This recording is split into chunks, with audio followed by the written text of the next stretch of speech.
So a lot of the time I get asked questions on how to properly deck build, or how can I help improve the consistency of my deck that I'm already currently playing. Well, I've got 3 really powerful resources that any of you guys can learn to use really quickly, and it'll tremendously help your deck building abilities.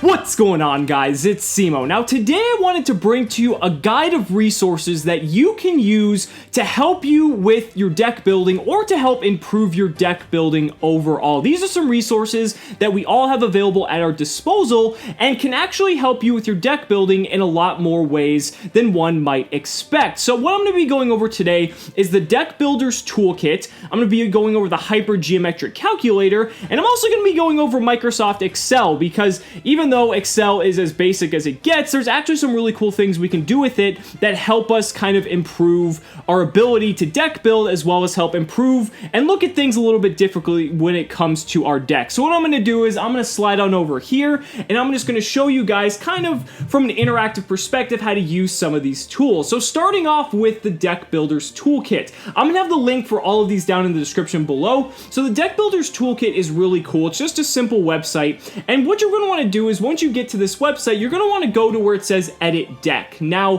what's cool about this is you can kind of see you have a slot for deck name. That's not really too important, but this second window down here is really what you're going to want to pay attention to. You see that they already have some things pre-filled in. Those are always going to be there when you access this tool, and what's cool about it is, so you're going to delete this, and if you already have a couple decks written up, you can just pretty much copy and paste the text into this program, but if you don't, you can just pretty much make something up. So just for instance, I'm just gonna make like a standard as fuck Zodiac deck just to show you how this works. So you don't have to be specific with any of the names or anything like that. All you're gonna want to do is really just have everything that you want to test in here and make sure you have all the right cards. Make sure it's at the, if you want to play a 40 card deck, make sure it's 40, all the different things like that, and you just want to go forward from there. So as you can see, I'm just typing things in right now. I've got my Rapiers, Whiptails, Thoroughblades, Maxi, Ghost Ogre,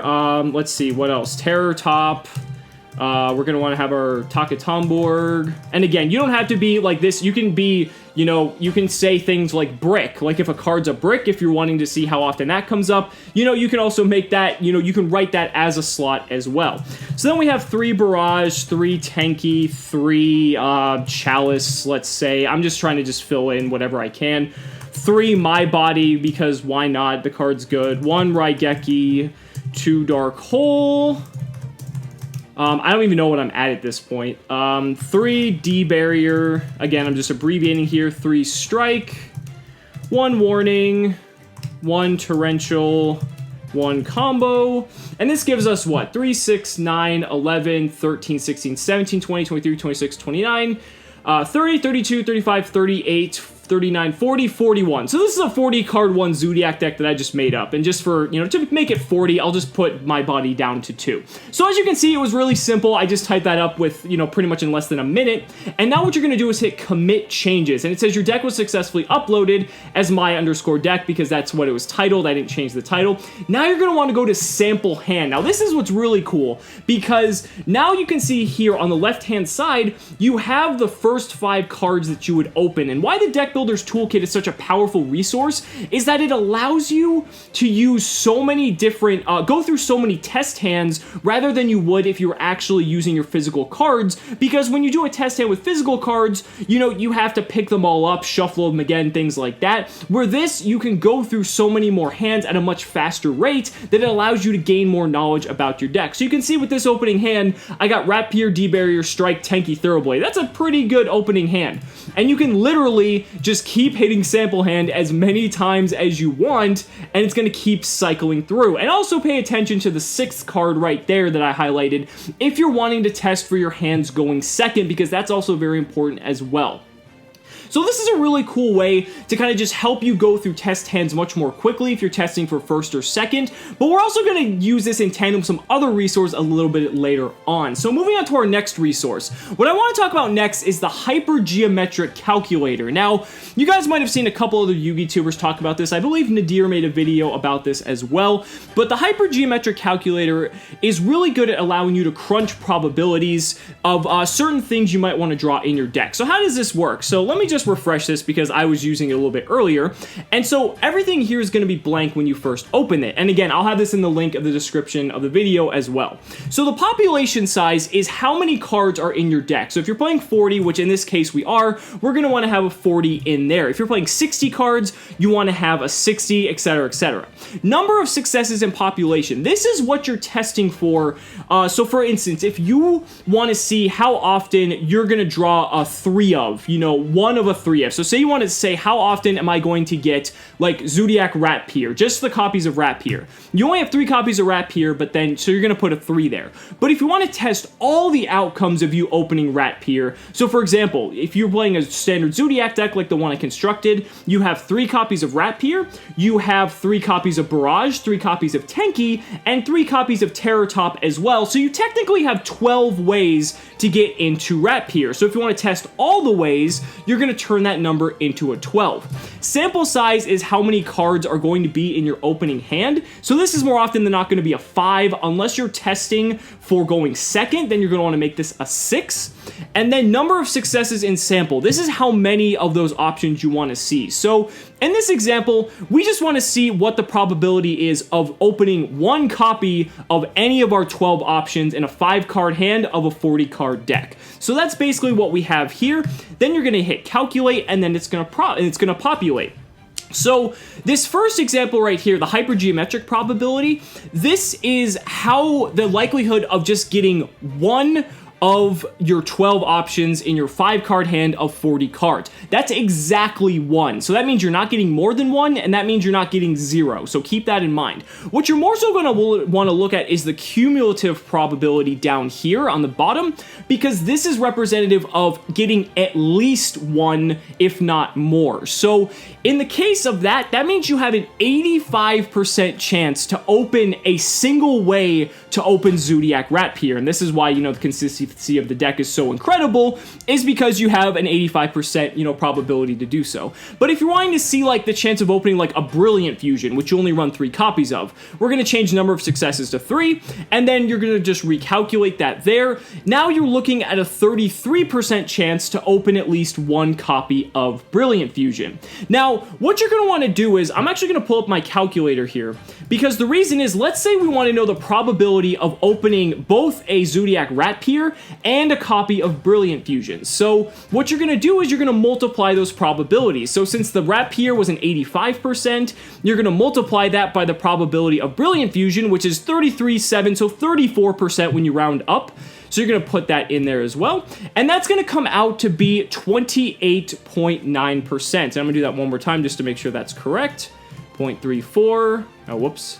0.85 times 0.34, and it's going to be 28.9%, or 29% when you round. So that is the probability of opening both a Rapier as well as a Brilliant Fusion. So that's kind of cool to see how often you can do these types of 2-card combos. You can even do 3-card combos if you want. I just wanted to show you guys kind of the way you can do that. And last but not least, I wanted to show you guys Excel, or rather Google Sheets I'm using here, because they're basically the same program. Excel's a little bit better, but I just like that I can access Google Sheets easily on all my devices. So what's really cool about this, technically with a program like Excel, you can do what the Deckbuilder's Toolkit does, but it pretty much, Deckbuilder's Toolkit takes the makes it much more simpler to do so, because you don't need to have to do any of the functions that Excel does. So I kind of just like it because it's more simple. But what's cool about Excel is, what I like to do in Excel is, when I'm deck building, I like to pretty much give my deck an objective. Like, what am I trying to do with my deck, if that makes sense? So one of the important things is, let's take a look at the format we're currently in. You know, a lot of people are playing Zodiac decks, so I think something that would be important, like if you're testing sample hands, is, did you open rat pier in one way or another. That could be a thing. Now, you know that the probability that's 85%, but if you're messing with more ratios and things like that, this might be something you might want to always be checking for when you have your opening hand. Now, another thing might be, for example, since a lot of people are running board wipes, they're running the Kaiju Slumbers, the Dark Holes, the Regeki, can you survive a board wipe? And then last but not least, since the typical Zodiac board is like Zodiac, Trident, Daigusto, Emerald, another good thing you might want to test for is, can you stop Trident going second? So now that we have our kind of objectives of our deck, we can actually go back to our Deck Builder toolkit here and pretty much just do a sample hand. So I just cycled for a new sample hand, and now that I have both of these up on the same screen, I can look at this hand and say, did you open Rat Pier? Well, I opened Rat Pier and Tenki, so yes, I did in fact open Rat Pier. Can you survive a board wipe? Well, I opened My Body as a Shield, which is a defense against board wipes, so yes, I did survive a board wipe. And then lastly, can you stop Trident going second? Well, I opened Forbidden Chalice, which can stop Trident, as well as My Body, so yes, I can stop Trident going second. And what you can do is you can do this for as many different types of scenarios that you want to do, and pretty much continuously do this. And by doing so, once you get to about 50 different rotations of opening hands, then you can just multiply those values by 2 to make it 100, and then you have some percentages for how often you are able to achieve these specific goals. Now, the Rat Pier thing might be, it's going to probably be close to 85%, because with cumulative probability that it should be the case, and with all the times I've done this, it usually pretty much evens out. Can you survive a board wipe, and can you stop Trident going second? These aren't really things that you can really test unless you're kind of doing it this way. You could crunch the probability, but it's because there's so many different like variables and factors, it's kind of cool to have a way that you can see how consistently you can survive a board wipe, or how often you can stop a Trident going second by using Excel combined with the Deck Builder's toolkit, as well as the Hypergeometric Probability Calculator as well, because you can combine all these resources to really crunch the numbers and figure out what ratios work best for your deck. So guys, I really hope you enjoyed this little demonstration of some of the tools that I use that I feel could really help a lot of you guys improve the consistency of your decks, really help focus your decks more on what they really want to achieve, and overall just help your deck building in general. So thank you guys so much for watching the video. Be sure to like the video as always, subscribe to the channel for more amazing Yu-Gi-Oh content, and also be sure to back me on Patreon, because by pledging $1 a month, you're investing in my ability to continue bringing you amazing Yu-Gi-Oh content. So thanks so much again, and we'll see you next time.